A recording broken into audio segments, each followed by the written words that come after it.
Saya heran, Badan Kesehatan Dunia sudah menetapkan COVID-19 ini pandemi global. Penyebarannya sangat cepat, dari manusia ke manusia. Karena itu berkumpul bahaya, jadi sebab penularan. Pemerintah juga sudah mengeluarkan seruan, himbauan, bahkan larangan berkumpul untuk keselamatan kita semua. Para ulama dari lembaga-lembaga fatwa di seluruh dunia Islam, Arab Saudi, Mesir, Jordan, Malaysia, Maroko, Yaman, Emirat, Tunisia, Jazair, bahkan kita juga, Majelis Ulama Indonesia, sudah mengeluarkan fatwa. Lebih dari itu, para tokoh umat juga sudah bersuara, meminta untuk kita mentaati seruan pemerintah. Tapi sampai hari ini, masih banyak yang tidak mengindahkan dalil-dalil Al-Quran dan hadis yang disampaikan para ulama, mereka abaikan. Kita ini tidak boleh takut corona, takut itu kepada Allah. Urusan hidup mati itu takdir Allah. Pak, yang memerintahkan kita untuk menghindarkan mudarat itu Allah dan Rasulullah. Dalam Al-Baqarah 195, wala tulqu bi aidikum ila tahlukah. Jangan menjatuhkan dirimu ke dalam kebinasaan. Dalam An-Nisa 71, ya ayyuhalladzina amanu khudhu hidrakum. Wahai orang beriman, bersiaplah kalian. Jadi kalau bertempur itu ambil senjata, pakai pelindung. Karena itu Nabi maju ke medan tempur itu pakai pedang, perisai, baju besi. Beliau pakai migfar, itu topi baja, untuk melindungi dari musuh. Apakah itu artinya Nabi kurang tawakal, takut kepada manusia, melebihi takut kepada Allah? Kan tidak.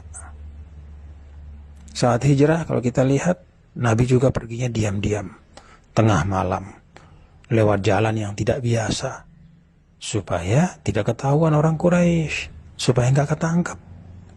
Apa itu artinya Nabi penakut? Pada saat penyakit menular, kata Nabi, firro minal majzum, firoroka minal asad.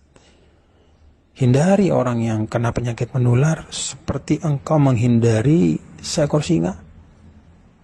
Jadi menghindarkan diri dari kebinasaan, dari penyakit, berikhtiar menghindar dari wabah, itu adalah perintah agama. Ada lagi yang bilang, tapi kan kita wajib makmurkan masjid. Sholat berjamaah di masjid. Pak, dulu ya, saat hujan deras saja, Rasulullah SAW minta panggilan sholat diubah. Shollu fi buyutikum. Sholatlah di rumah kalian. Nggak usah dulu berjamaah di masjid. Itu karena hujan, khawatir memberatkan. Ada lumpur. Apalagi ini wabah yang terbukti di seluruh dunia itu berpuluh-puluh ribu. Sebentar lagi ratusan ribu yang sudah meninggal. Ini tidak hanya urusan lumpur, ini bisa membahayakan nyawa. Ada lagi yang masih ngeyel, tapi sholat Jumat kan gak apa-apa, sekali seminggu, itu kan syiar. Pak, sholat Jumat itu juga boleh ditinggalkan karena uzur syar'i. Dulu saat musafir, Nabi tidak Jumatan. Padahal banyak sahabat sama Nabi, berpuluh-puluh, beratus-ratus. Beliau sholat zuhur, mengganti Jumat. Saat sakit, para ulama juga sepakat, Jumat itu bisa diganti dengan sholat zuhur. Nah sekarang ini fatwa sudah banyak, jelas, tegas. Untuk kemaslahatan umum, memutus rantai penyebaran wabah, menyelamatkan jiwa manusia. Apalagi penyakit ini kan ada yang disebut asimptomatik, nggak kelihatan gejalanya, padahal dia sudah bawa virus.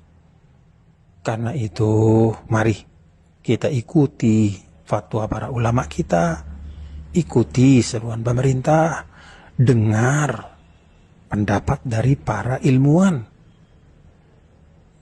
Saya malah bayangkan ya, ini orang-orang yang berkeras tetap Jumatan. Kalau mereka hidup sama Rasul dulu, mungkin Rasul SAW sendiri mereka lawan. Pada waktu musafir misalnya, ikut musafir sama Nabi, Nabi tidak sholat Jumat, mungkin mereka demo, protes sama Nabi.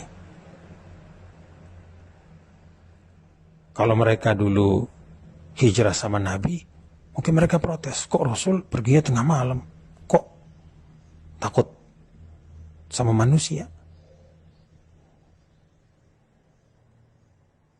Pada saat diminta untuk sholat berjamaah di rumah, mungkin mereka demo juga sama Nabi. Ya Rasulullah, ini kok disuruh sholat di rumah? Kan rumah Allah itu masjid. La haula wa la quwata illa billah. Nah, inilah beragama yang disebut dengan at-tadayyun bil hawa wa laysa bil ilmi. Beragamanya itu dengan hawa nafsu, egoisme, bukan dengan ilmu. Perasaannya, anggapannya, itu yang dijadikan pedoman. Bukan tuntunan Allah dan Rasulnya. Bukan arahan para ulama yang merupakan warasatul anbiya, penerus para nabi dan rasul. Saya jadi ingat ayat 103, 104 surah Al-Kahf.